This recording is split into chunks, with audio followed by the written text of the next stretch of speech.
criminal offensive side eye.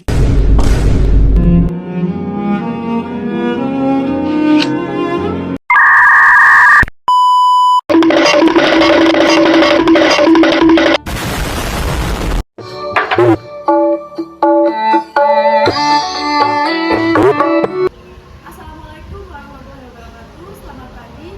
Kami dari kelompok 6 akan mempresentasikan atau menunjukkan hasil video kami tentang wawasan nasional bangsa Indonesia atau geopolitik Indonesia. Perkenalkan, nama saya Nana Muspasen Anggraini, NPM 2410290939. Perkenalkan, nama saya Helena Marita Sitindaon, NPM 2410290941. Perkenalkan, nama saya Khairunisa Mulyadin Zulpurani, NPM 2410290909. Perkenalkan, nama saya Rena Davia Marani, NPM 24102909. Bab 1 Pendahuluan.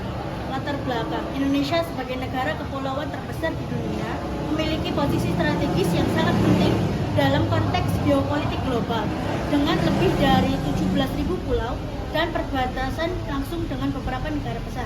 Indonesia tidak hanya menjadi jembatan antara dua benua, yaitu Asia dan Australia, tapi juga antara dua samudra, yaitu Samudra Pasifik dan Samudra Hindia. Keberadaan geografis ini memberikan Indonesia potensi yang besar dalam hal ekonomi, politik, dan keamanan. Namun, posisi Kedudukan wawasan Nusantara dalam sistem kehidupan nasional Indonesia sebagai paradigma kehidupan nasional Indonesia yang urutannya sebagai berikut.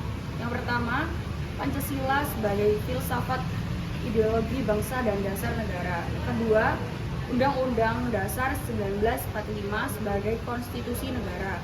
Yang ketiga, wawasan Nusantara sebagai geopolitik bangsa Indonesia. Yang keempat, ketahanan nasional sebagai geostrategi bangsa dan negara Indonesia. Yang keempat, politik dan strategi nasional sebagai kebijaksanaan dasar nasional dalam pembangunan nasional.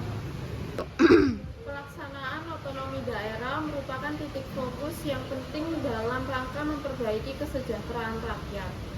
Pengembangan suatu daerah dapat disesuaikan oleh pemerintah daerah dengan potensi dan kekuasaan daerah masing-masing. Ini merupakan kesempatan yang sangat baik bagi pemerintah daerah untuk membuktikan kemampuannya untuk melaksanakan kewarganegaraan yang menjadi hak daerah. Maju atau tidaknya suatu daerah sangat ditentukan oleh kemampuan dan kemauan untuk melaksanakan, yaitu pemerintah daerah. Pemerintah daerah bebas berkreasi dan bereksperimen dalam rangka membangun daerahnya, tentu saja dengan tidak melanggar ketentuan perundang-undangan. Bab 3, metode penelitian. Kita menggunakan metode studi literatur. Menurut Creswell John B. dalam Lexing et al. 2024 mengatakan bahwa kajian literatur adalah kumpulan artikel tertulis dari jurnal buku dan dokumen lain yang menjelaskan teori dan informasi dari masa lalu maupun saat ini, serta mengorganisasikan pustaka ke dalam topik dan dokumen yang diperlukan. Untuk metode pengumpulan data, kita melibatkan observasi, wawancara, analisis dokumen, studi kasus, dan survei.